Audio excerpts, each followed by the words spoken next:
Welcome to part 2 of my Tarot and Oracle deck tour. In part 1, I went through all of the tarot decks that I own, so if you're interested in that, go and check that out. But in this part, we are going to go through all of my Oracle decks, and I have a lot. We are talking probably I've got about over 10 decks definitely here. I think we might be around like the 15 deck range. So this might be a little bit of a long video, but strap in and let's get started. There's not going to be any real order that I'm going to do these in. I'm just going to kind of start and then see where we go. So firstly, let's start off with this one. This is the Spirit Animal Oracle deck. And I'm actually going to place these like a stand so I can pop it up here so you can see this. This deck is pretty straightforward as to what it's about. It's a deck for connecting in with the spirits of animals. Now, I got this deck very early on. Obviously now there is a lot of kind of sensitivity around using the word spirit animal. So whenever I use this deck, my intention is to connect with the spirit of the animal that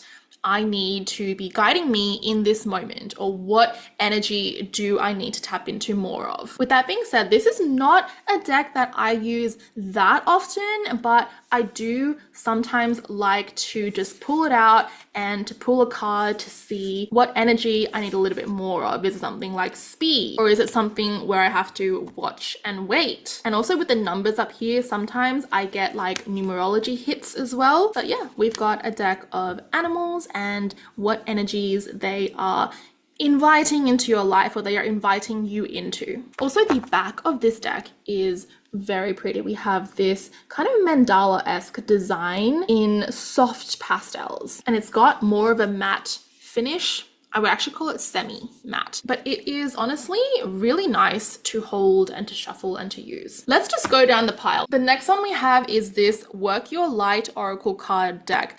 These were so popular a few years ago. They are like all over Pinterest, so I'm sure you have seen these cards around somewhere. This is the back. It's very kaleidoscopic, and that is also reflected in the actual imagery here. As you can see, we've got kind of the same color palette going on, which I also do appreciate. Oops, that one's slipping there. But what I really love about these cards is that they are so layered. The imagery is so layered that every single time I'm working with these cards, I'm always able to tap into something different in the layers. There's always something more for me to interpret and to connect in with. The energy of these cards I really love as well. It's a very gentle, guiding kind of energy, and for me it feels very empowering as well. So out of my oracle cards, I would say this is one of the decks that I do work with quite a lot. Next up, we have this energy oracle cards. This is also a deck I work with a lot, actually more so than the Work Your Light deck. And when I bought these, the artwork on this deck actually might surprise you because it doesn't look like the typical artwork that I would buy, but this is one of my most used oracle card decks. So here is the back. It's super cool. It looks like a really cool amulet or something there. And here's the front. This is the kind of imagery that they have. This is broken heart. So I don't know if you can tell what I'm talking about, but this is not the typical imagery that I go for if you think about all the other cards that I have, like in terms of my tarot decks and stuff. But I really love this. Yin Yang, love. I really love this deck for some reason. It speaks to me a lot. And again, similar to Work Your Light, it's a very soft, gentle energy. And I actually love pulling these as clarifier cards because each one of these cards is telling you a story, and the guidebook is very helpful to decode what's going on and also pull out any other kind of meanings that you can draw from the card too. Now, this deck has more of a glossy finish, and even though the card size is a little bit bigger than your typical tarot cards, this is still very easy to shuffle, so I do love them. Now, I'm actually going to skip this next deck because this is a Moonology deck, and I will talk about this when we get into more of the astrology side of oracle decks. So we're going to go to the one below. This is the deck called The Universe Has Your Back, and this has also been a very popular deck in the past. I'm sure you have seen it floating around somewhere. This is what the back looks like. I think it's really cute. To me, it looks like the sun, and you know, when you're lying on a field of grass and you've got trees around you, and then there's that one spot where the sun is shining through. That's what it reminds me of. And in terms of the artwork and what is on the front of the cards, each one of these has almost like a little affirmation for you. So I just like to pull these when I'm feeling like I need an affirmation for the day. These are really great to pull and to just have out as like an affirmation or a card of the day. The imagery is this like watercolor style, which I also think is just really cute too. But if I'm going to be honest, beyond that, I don't really use them for much. It's just more of like, what affirmation would be really helpful to me today? Or what affirmation do I need? Or what do I need to hear today? Those are the kind of questions that I would typically ask this deck. If I'm going to be completely honest as well, with this deck, it feels, how do I say this? Like, it feels emptier than some of the other oracle decks that I have. And I don't mean that in a negative way, but I just mean that this is, to me, this is my personal opinion, this feels more of like just a surface level feel good kind of deck. It's like, what do I need today? A little pick me up. That's what I think this deck really is very good for. But in terms of channeling, or in terms of like deeper meaning and deeper work, which is what I typically do if I'm using my cards for clients or even with myself, this is not really a deck I personally would reach for. I'm going to go into the bottom of this huge pile right now and actually show you a pair of decks that I have. This is the Goddesses and Sirens deck and my Gods and Titans deck. So they're a bit of a duo. Let's start with the Gods and Titans first. On the back, pretty straightforward, Gods and Titans, right? The front, we have Gods and Titans. So this pulls from all sorts of mythologies. Obviously we have Greek because we're talking about Titans, but we've also got Egyptian, we've got Mayan mythology, we've got Roman mythology. Like, it is quite diverse, and there are 36 Gods and Titans in here all together. And then we have the Goddesses and Sirens deck. So the biggest difference between these is that the Gods and Titans one is a glossy finish, whereas the Goddesses and Sirens one is more of like a semi-matte finish. And I also think the back of these looks so much nicer. But anyway, the style of imagery is still quite similar. And again, this is pulling from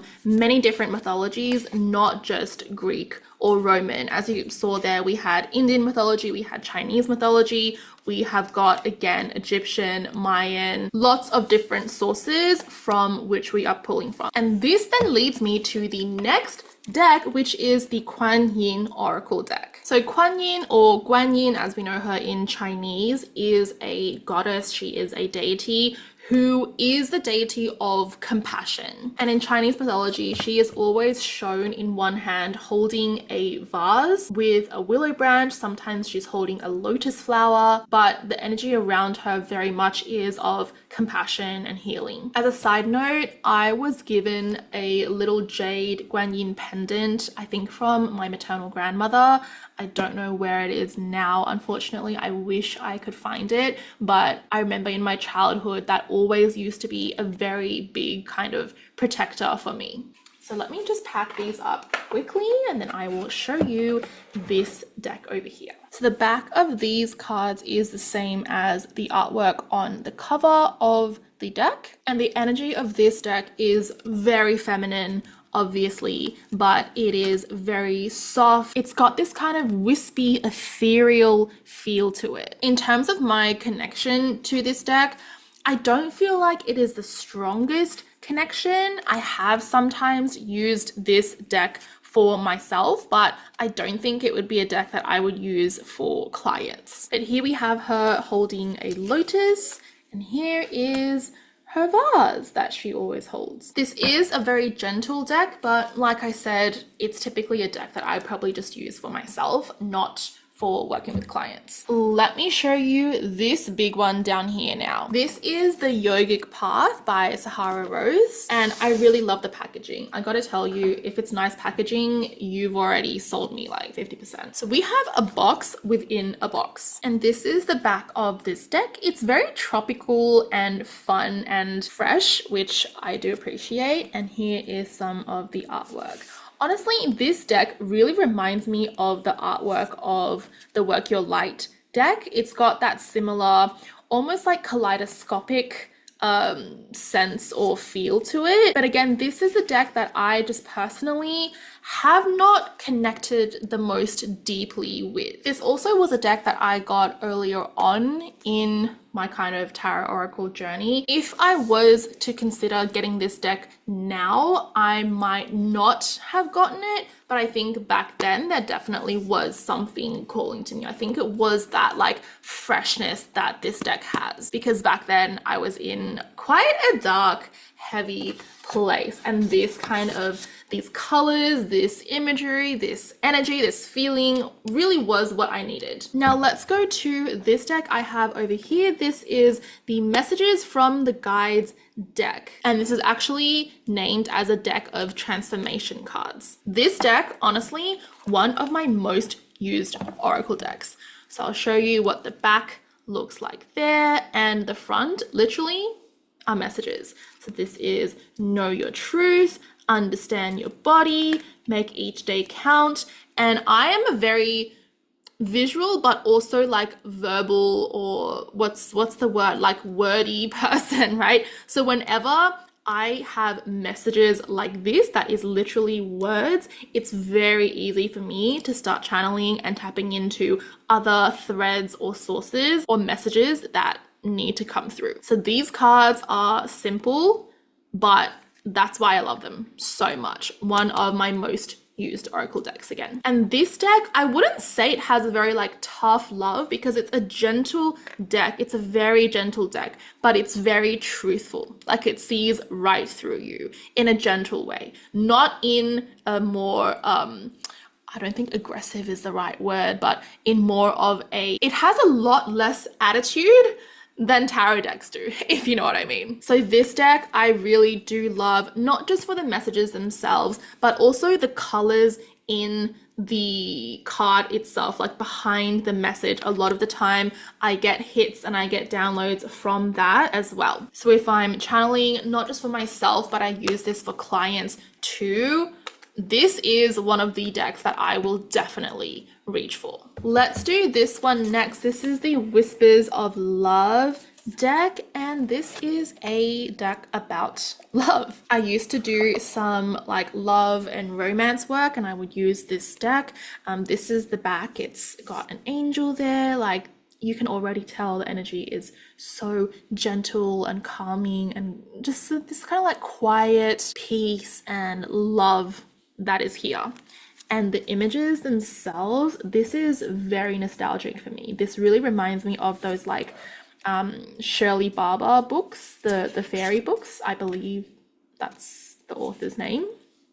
But look at them, like it's just so sweet, and they've all got a little message down here. For example, this one says spiritual connection. A relationship has a connection that goes beyond this lifetime. And the artwork is so detailed. There's a lot you can connect to. There's a lot that you can pull from intuitively with these. I don't use these as much with clients now. I actually like to use these for self-love. Even though, yes, they do talk about connections and like, you know, interpersonal relationships. Also, this is one of my favorite cards. This is so pretty. This is New Love. Look how pretty that is.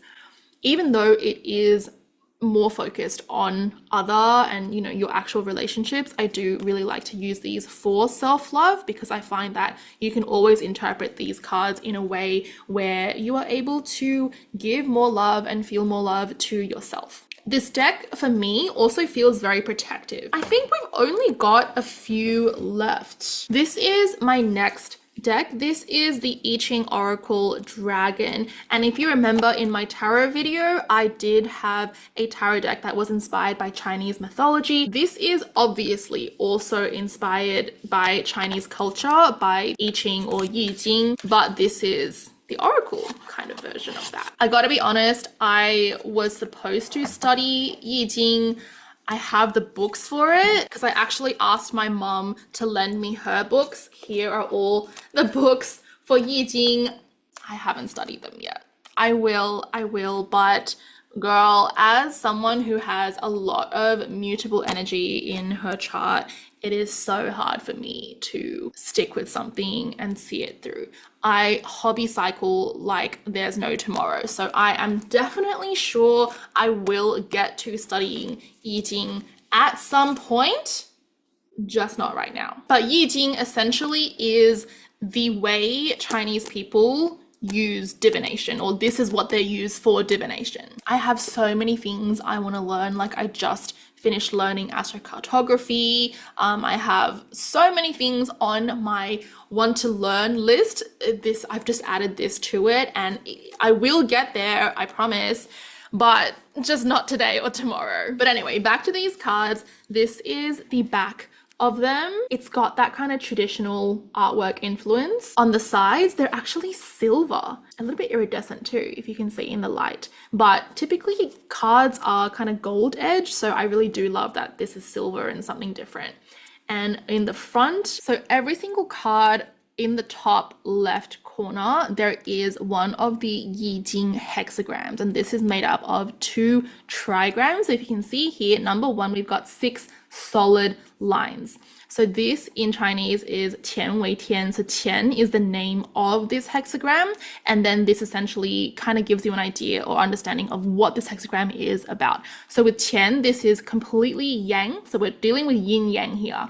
If it's a solid line, it's yang. If it's a broken line, it's a yin. So in number 2, we can see this is 6 broken lines. So completely yin. And this is Kuan Wei Di. So this name of the hexagram is Kun, and it is about like the earth, essentially, if I was to literally translate it. Whereas Tian is about the heavens and the sky, it's fully yang. So with these hexagrams, this is what the Yi Jing is all about. We have 64 hexagrams in total. Each one of them has a different meaning, and we use these hexagrams, or not we, because I haven't studied it yet, I haven't learned it yet, but these hexagrams are used for divination, for understanding like what is coming up in your life, what is the result of whatever experience you might be asking about. Each of these hexagrams also corresponds to people in your family, whether it's the mother, the father, the eldest son, eldest daughter, youngest son. Like in feng shui, we also use hexagrams. And on a side note, I have studied and learned feng shui. So Yi Jing definitely is on my list of things to learn. And that is when I think I will really be able to use these cards and connect in with these cards once I have a deeper understanding of exactly what the hexagram is all about. So even though you can see on the bottom, we do have descriptors. So this is creator, this is earth, this is difficulty, this is discovering. Like even though there are these descriptors, this is definitely not enough, and I know it's not enough. So I need to go and study the actual Chinese texts, learn the meanings of the hexagrams, and then this is going to be my next best friend. So now we are getting to the astrology side of things, and I'm going to introduce you to my 3 astrology oracle card decks that I have, and I'm going to save the best for last. So I'm going to start with this Moonology deck, if I can take it out without letting everything fall. There we go. This Moonology deck that I was referring to a little while ago, these are the Moonology Oracle cards, a 44 card deck and guidebook as well. So like the name suggests, this deck is all about the different phases of the moon. So we have new moons, we have full moons. I believe there's also like first quarter, third quarter. This is a new moon eclipse. We've got a mutable moon, a super moon. Like this is all about the different moons. So if you understand astrology, you have a good understanding of what each phase of the moon means. I mean, you don't have to have that because the guidebook in here will give you that as well. But if you already have a solid understanding of that, I think this deck will definitely help you in understanding the energy of whatever it is you are asking and channeling for. What does help is that it gives you a little descriptor as well. For example, this is the full moon in Gemini and it says the answers you need are coming. So that's also quite helpful. But if you already can see full moon in Gemini and you already know what the kind of connotations of that are, then this deck is just going to help you amplify that essentially. The next astrology deck is the Numinous Astro deck. Now the Moonology deck was more specific to just the moon phases, the moon cycles, full moon and new moon in the signs. This is much more of a general astrology oracle deck. So here we have the back of these, and then the front looks like this. So we have the houses, we have planets, we have the signs. I believe we might also have aspects. Yep. So for example, we have conjunction over here. So it's got empowerment and it's also got some descriptors of what this card represents. If you're someone who is interested in astrology, but you're not completely fluent in astrology, firstly, go and check out my Astrology Mastery Academy because that is literally where I teach you how to become fluent in astrology. But secondly, this deck is going to be quite helpful and useful for you because it's got some of the signifiers and the definitions or the meanings and connotations with each of the signs or the houses or the planets or the aspects there. This is the card for Pisces. If you're like, I don't really know what Pisces is, I might just know it's a water sign. Well, it's got definitions and meanings here for you. Now, lucky last and my very favorite astrology deck, my favorite oracle deck to use is this one, the Starcodes Astro Oracle deck. Now, this is a deck that has been intentionally designed, and I know that for a fact, and I will also show you why. But this is a deck I can talk on and on and on about forever because that is how much I love it. Firstly, let's start off with the back. Hello. Okay. And then let's get to the front. The imagery is this beautiful graphic kind of design. Okay, I'm just going to flip through the cards very slowly. This is one of the cards I need to show you in a second. But this is a solar flare. Like we've got not just the signs and the houses and the planets, but we've also got the points in your chart. We've got the nodes, we've got aspects, we've got the asteroids as well. We've got like Pallas and Vesta and Juno. And now if you don't really know your astrology, this is not going to be a deck that will be the most helpful for you, because with this you just have like what it is and then a word or two to describe it. So for example, this is Gemini and the description is cross-pollinate. So if you don't really know what that kind of means or all the things associated with Gemini energy, it's not going to be that helpful for you. But for me as an astrologer, like this is my favorite deck ever. And let's just appreciate the artwork again, because like, are you joking? This is so beautiful. It's so stunning. I love this kind of artwork. It's even got a quincunx, which I don't think the Numinous deck has, but it has got major aspects as well as minor aspects. So for someone who knows their astrology, this absolutely is amazing. Now remember when I said that I know this deck was designed with so much intention? I'm going to show you 3 examples as to why. First example is the sun and moon. So the sun and moon in astrology are called our luminaries because they are the luminaries in the sky. And let's have a look at just how they kind of mirror each other. So we've got a similar structure in the way that they are illustrated, but you can see we've got the sun, which is radiant, it is giving off light, and then we've got the moon, which is much more about our internal worlds. In a way, it's much more mystical, if you will, and it's got all of these like colors that seem to be orbiting around it and like radiating from it. So they mirror each other essentially. And in a similar way, this deck also has the north node and the south node, and they as well mirror each other. So they literally mirror each other in terms of the style. If you stick a mirror here, right, like it literally mirrors it. And also in color, it seems like this is like just the negative version of the North Node. And I mean negative in terms of like coloring, you know? So this is like a negative if we were working with like film, not negative as in like good or bad. That is not what the South and North Nodes are about. But I think this is just so clever in the way that the illustration has been done. Now, the third example consists of 4 cards. And when I was first looking through this deck, when I got to these 4 cards, my jaw literally hit the floor because I could not believe how well they were designed. Like, and this is another reason why I love this deck so much. So in our astrology charts, we have 4 angles, and that is our AC or our ascendant, our DC or descendant, our IC or our nadir, and then we have our MC or our midheaven. These are 4 points of our chart: north, east, west, and south. Is that what I'm missing? Yes. So it's the left, right, top, and bottom of your chart. So let's go in order, and I'm going to show you how these cards have been drawn. So firstly, we have our ascendant. Okay, this is the left-hand side of our chart, our rising sign. We can see here we've got ascendant and entrance. This is the left. Now, opposite the ascendant, we have our descendant, which is the right side of our chart. Look at that. Wait, I'm not holding them exactly. Let me get it exact for you. Yes, I know. Then at the top of our chart, we have the midheaven. Look at that. It looks like a castle, but if I was to put it right here, like, do you see how that links up with the ascendant and the descendant? Now, I'm not sure how I'm going to hold this, but I'm going to try. Let me just, I think this is the best I can do for now. Then we have the nadir or the IC, and it's literally our roots.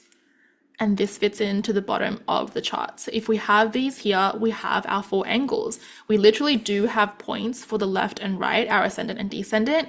But for our midheaven, this is the top of the chart. It represents like our visibility, our public self, our public persona, if you will. So in terms of a house, a castle, like this is where we are seen, right? It's our reputation, it's our career.